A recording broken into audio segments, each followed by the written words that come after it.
Tell me, Cluck, are you listening? No! Now for a few bad jokes. Some things you don't know about Jane.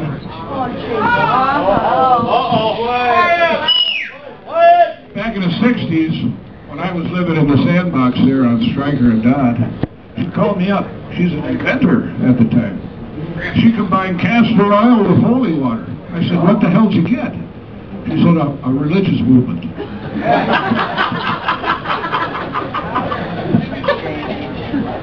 I was with Dan and Jane up in Wisconsin about 4 years ago, and with 3 of their daughters, and 3 squad cars come charging up to the cabin. Jane rushes out. She said, what the hell's going on? The policeman said, somebody just hijacked a semi full of Viagra. All 4 of them went charging down the road. They said, where the hell are you going? He said, we're looking for some hardened criminals.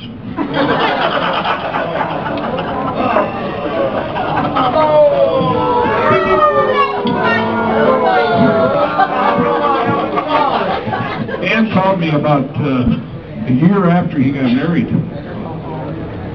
He said, Jane died. I said, well, call 911, you stupid idiot. Dan never said a hell of a lot. So I said, how do you know she's dead? Is her body at room temperature yet? No reply. I said, how the hell do you know she's dead? He said, well, the sex is the same, but the dishes are starting to pile up.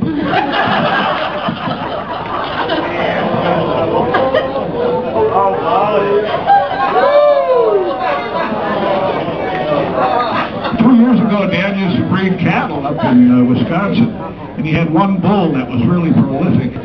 200 breeds in 1 year.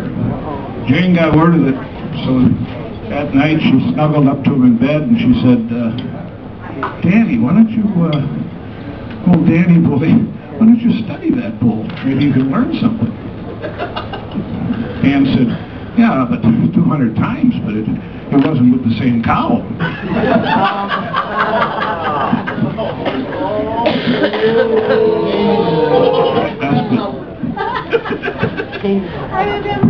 All the trucks, we all threw in some money to take Dan and Jane to England. And this was about a month ago. And there we were standing in front of the world record, what's the name of that place, Rich? Guinness World Record Office. There's 3 giants standing there, just, 9 feet tall. And the one says, God, I'd like to get in there.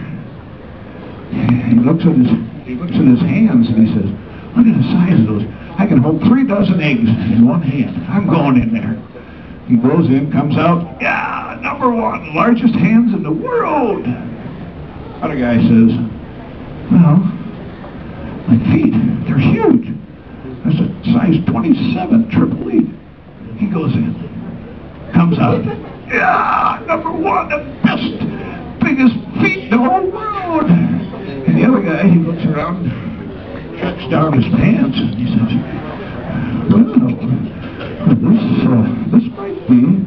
this might work.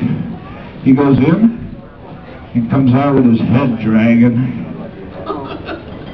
What happened? The other 2 said. 2. Who the hell is this Glen Blomgren anyway?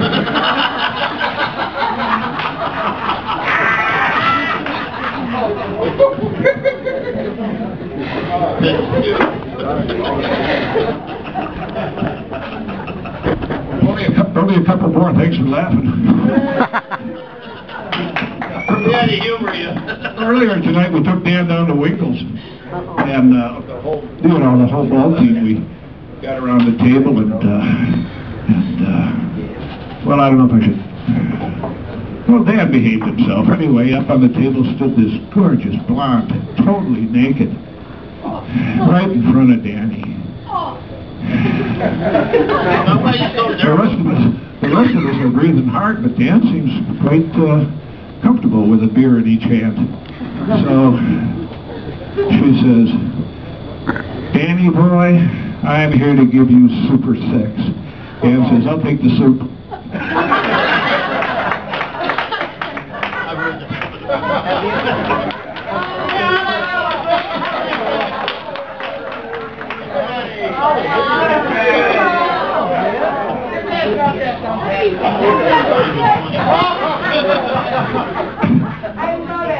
I like that one. Are you done yet? Here's a picture of Dan that Rich confiscated after he jumped the bus.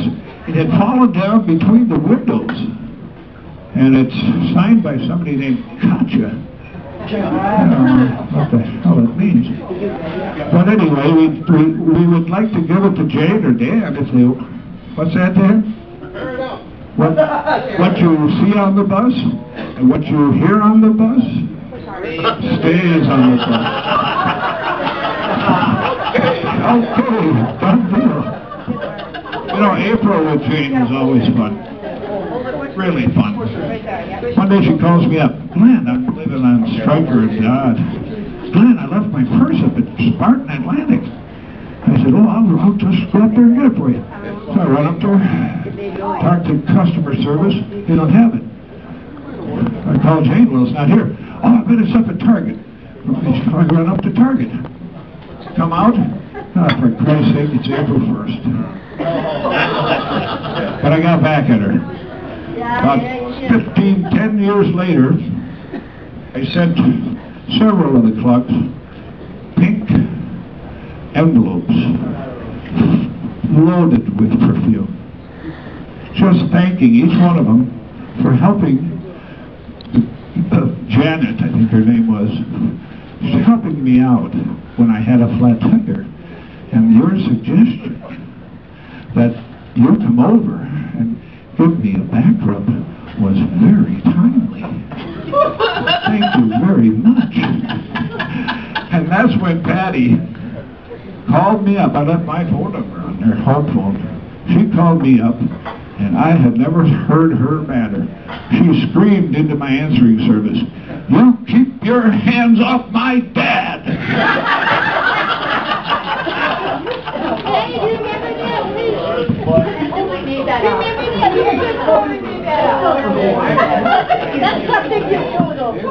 Now what we want to do now before it gets too dark, I said one to Franny, Carrie, Dan, and somebody else, maybe myself. Rich and I have decided we're going to form up the bowling team again, and we'd like to have, we need a left-hander. Now the last time Dan bowled, it wasn't all that good. 142, last game, and we threw his bowling ball in flames off the Robert Street Bridge. It was a good move. And it floated. Yeah, and it floated. So we're going to take Dan outside, and Rich is Mr. Ring Man here. Have you seen those rings, Rich? Yeah. A lot of 300s. Anyway, we're going to take Dan outside. He's going to have a tryout. Thanks for listening, and come on out if you want to.